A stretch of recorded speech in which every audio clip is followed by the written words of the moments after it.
cofanetto della serie Le grandi voci del passato, la Joker, presenta 3 long play dedicati ad Enrico Caruso, dalla cui voce stiamo ascoltando Questa o quella da Rigoletto di Verdi.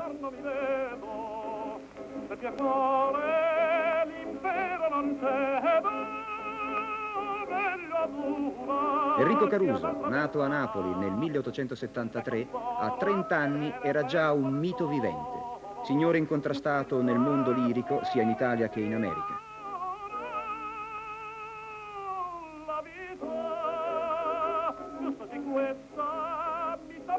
Tutti quelli che lo hanno ascoltato dicono che una voce come la sua non si è più udita.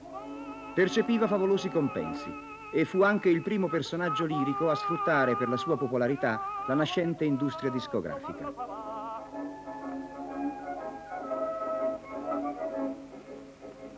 La caparata tiranna del cuore detestiamo al morbo crudele, a chi vuole ti servi fedele,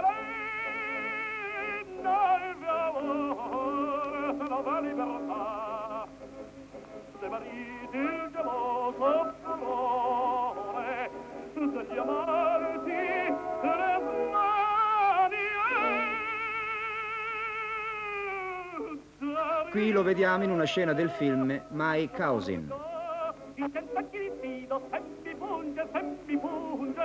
Una qualche beltà a